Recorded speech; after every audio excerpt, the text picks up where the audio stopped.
Today is Tuesday, October 7th, 2025. This is Quick Start from CBN News. I'm Dan Andros. It's been 2 years since the October 7th attacks. We'll have that top story and more on today's podcast, where we bring you news from a Christian perspective. Don't forget to subscribe and leave a rating. You can email us your thoughts as well. quickstartpodcast@cbn.org. We're getting through the news of the day here each and every weekday, bright and early. We're glad you're here with us.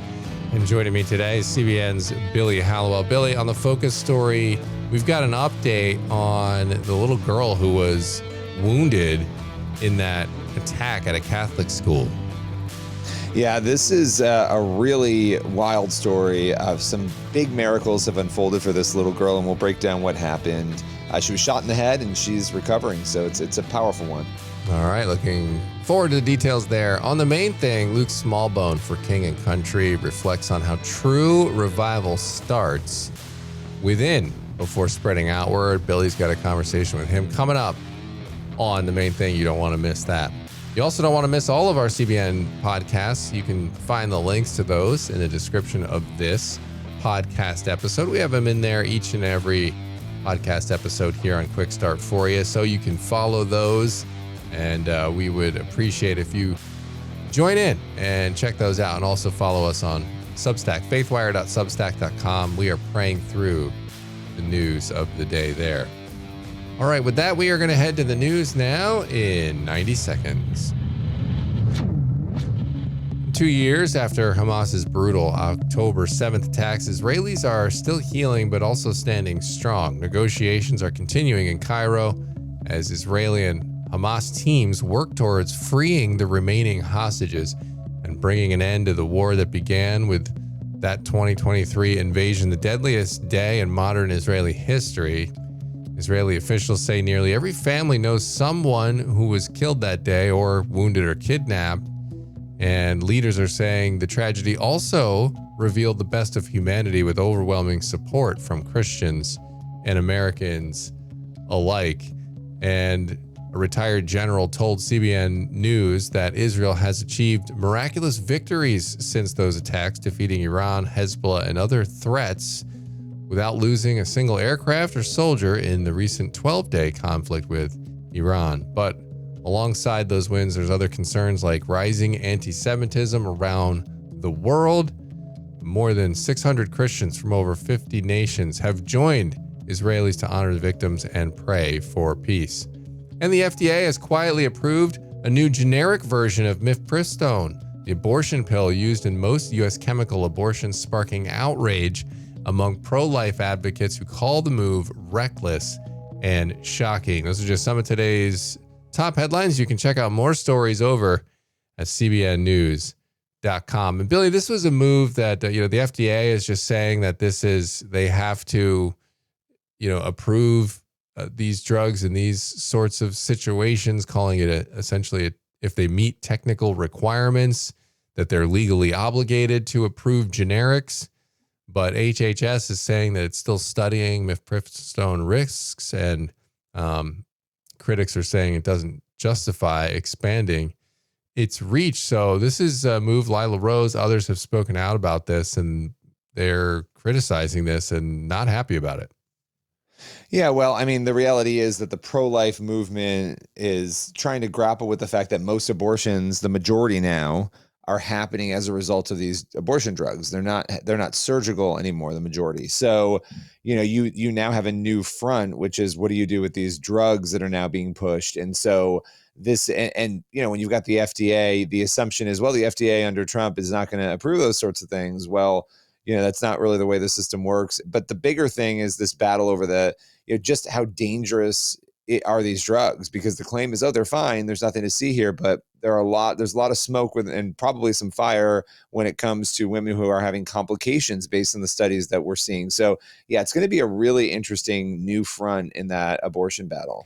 Yeah, really is. And we will keep you up to date on everything that happens there on cbnnews.com. We went live when they argued against mifepristone in the Supreme Court, and we'll continue to give you updates on that front.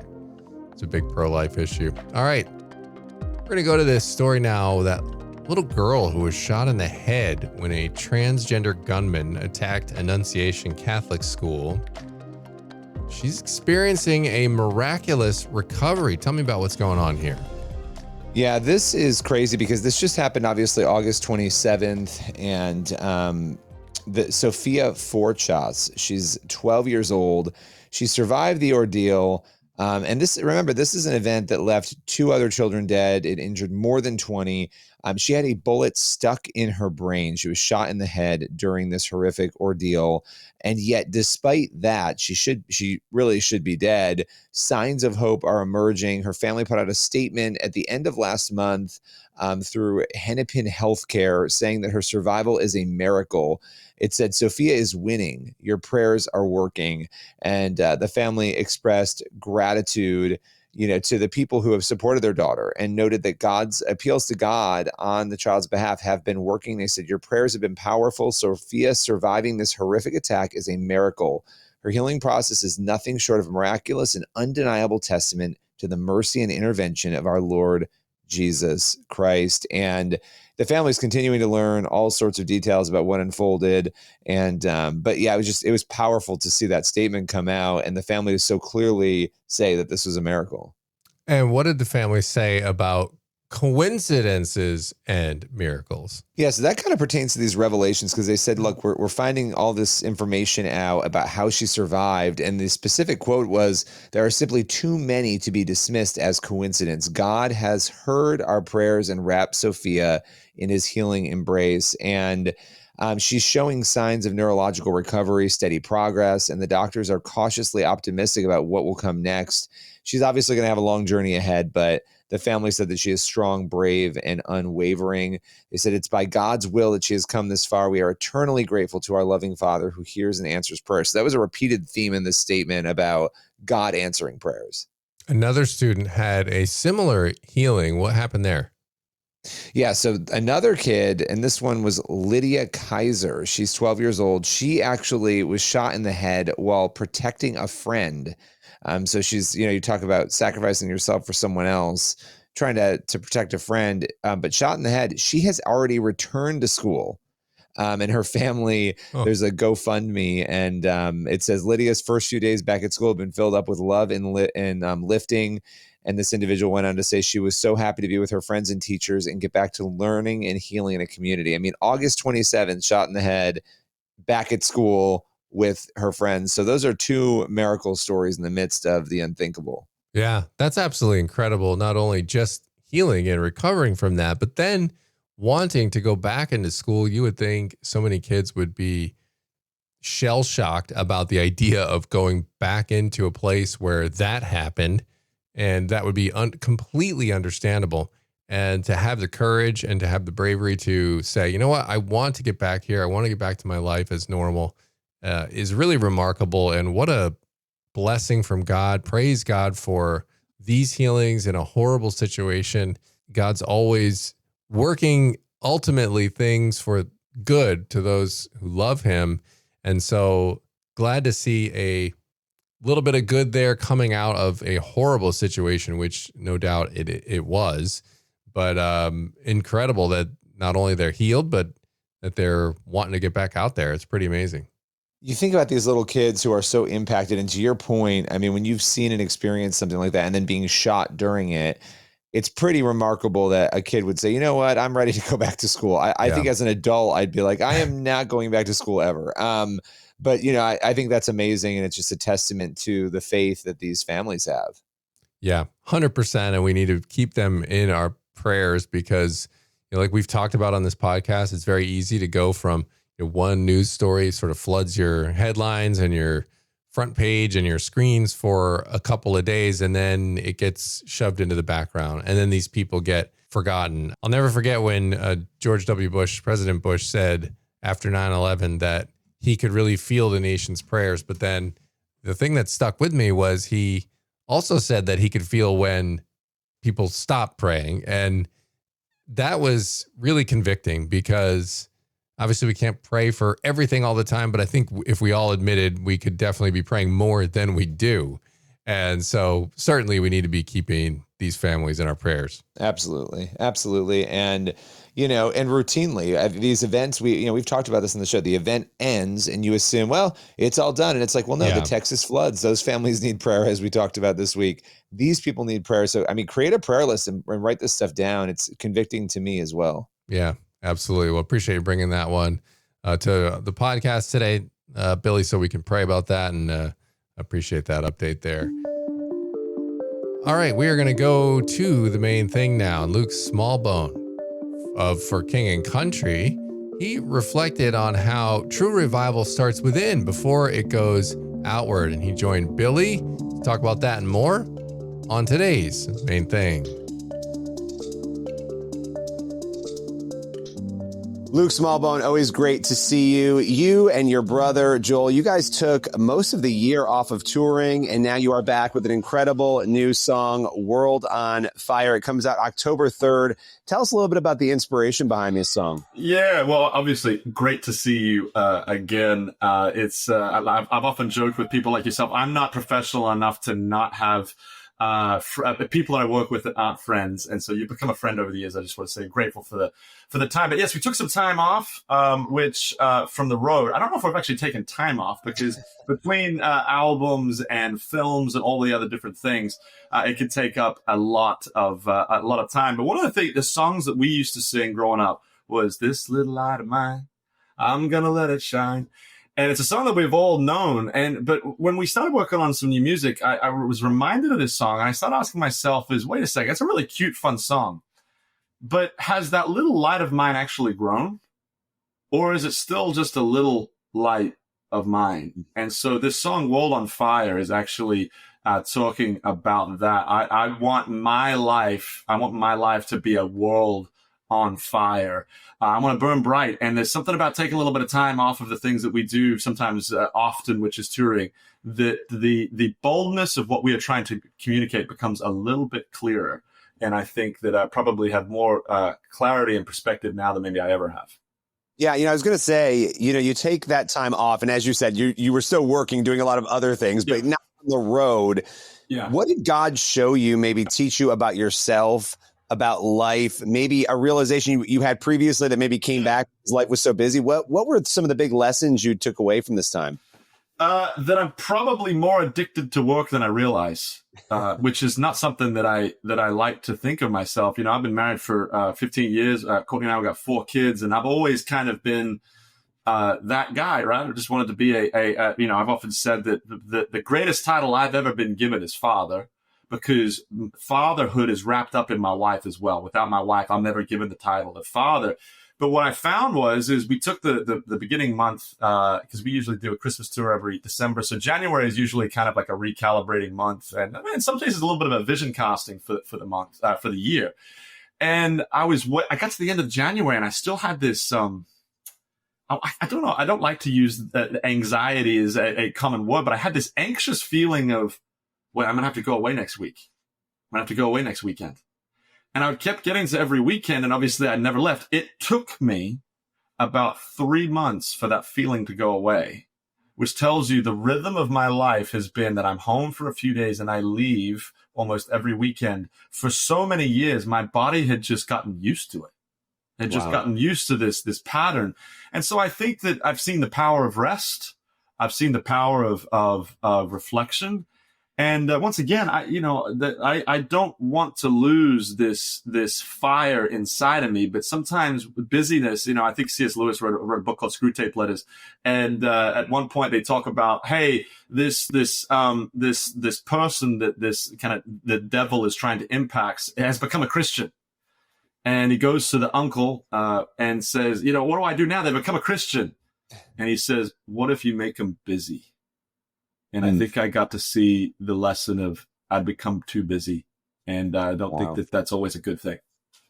Well, and I think all of us, whether it's on a cell phone, it's on social media, it's all of the demands of normal life, right? Being a husband, being a father, having all these things with these new demands that technology gives us, that it's supposed to be easier. It's supposed to be better. And in some ways it is because of the technology, but there's a whole other layer of busyness that we have day in and day out. And, we're sort of in this place right now as a culture. There's so much going on in the world, right?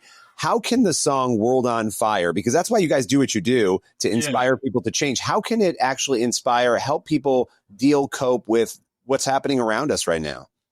Well, I think that a lot of times we think that the peripheral things that are taking place in life, I think we subconsciously think that they control us. And at some level, when you get into algorithms and you get into social media and you get into these things, I mean, we are fed information that isn't by accident, like it's very intentional. And if you allow that to be true, you will be controlled by your busyness, by the things that you're reading, the things that you're consuming.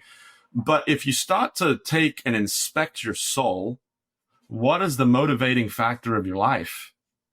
I think that's how you push back on the cultural things that are taking place in our life. When you absorb really, really difficult news, how do you handle that? I think when you start to take stock of your soul, like, where's my identity from? Where am I getting joy from? Where am I getting, all of these different types of things? Where do I find that? And my hope is that World on Fire is actually talking about, don't worry about all the other things. Worry about the light that's inside of you. And if that light starts burning real, real bright, a lot of the other things that we have very, very difficult at times handling, they fall in the background. And my hope is that people will be able to see that God has a distinct purpose for their life, and to chase that purpose and vision for who they are. I love that. And you guys have been in the music business for a long time, right? And as you know, thank you. I appreciate that. Thank you. We're about the same age. I'll say, like, look, we're getting older. We're not old. We're getting older. There you go. But it's funny because, a year and a half, 2 years ago, 3 years ago, if you had told me that there'd be thousands of young people flooding college campuses to accept Christ, it feels like this is a real moment over the past 2 years, really, since the Asbury revival. What is it like for you to reflect on that? What goes through your heart when you think about the work you do trying to inspire people and what you're seeing happen? Yeah, look, my hope is that songs like World on Fire, which is really talking about revival of your own soul. And what you realize, I think a lot of times when people talk about the word revival, I think that they think about it like for everyone else. And it's always about like, well, it's for young people, it's for this. No. Start with yourself.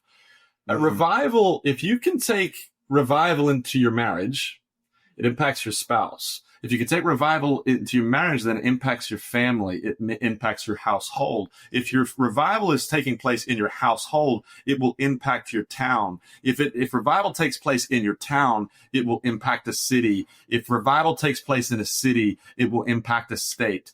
Don't start with a state or a nation first. Start with yourself and who you are individually. And so when it comes to young people, man, I couldn't be more proud. It shows you the level of desperation and hunger.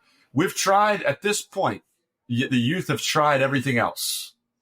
And the reason why they're coming back to Jesus is because I'm speaking to these people saying, I've literally tried everything else, and everything else is hopeless. I need something that is real, that is true. Thank God for the youth, because if it wasn't for the youth, it would not prick some of it. If we're talking about us being a little older now, it wouldn't prick the hearts of us and maybe in a generation that goes a little bit ahead of them in the same way. The youth just take things like children. Is it real or is it not? I want the real thing. Yeah, I love that. Well, you guys have a lot of things coming up. You've got music, obviously. I know you'll be back out there doing more in the months and years to come. But the song is World on Fire. It hits October 3rd. Appreciate you joining me today. Hey, Billy. Always a pleasure, man. Appreciate you. All right, Billy. Appreciate that conversation there. You can check out that interview on the CBN News YouTube channel. All right, that's going to leave us with time on the podcast today for one last thing. We got Jeremiah 29:11. For I know the plans I have for you, declares the Lord, plans to prosper you and not to harm you, plans to give you hope in a future. And we share that one a lot, but I think in these moments of stories like what we just heard with these little girls, remembering that we don't always know God's plans, but he has a wonderful plan for us and a plan, for our future. And that is comforting no matter what we face and go through. Amen and amen. Great spot to leave it on the Quick Start podcast today. As always, make sure you're getting on over to cbnnews.com and faithwire.com. We've got news from a Christian perspective for you there each and every day. And make sure you're sharing this podcast with others. If you enjoy being here with us each and every weekday, share it with a friend. We'd appreciate that. All right, Lord willing, that creek don't rise up on us. We'll be back here tomorrow with more. God bless. See you then.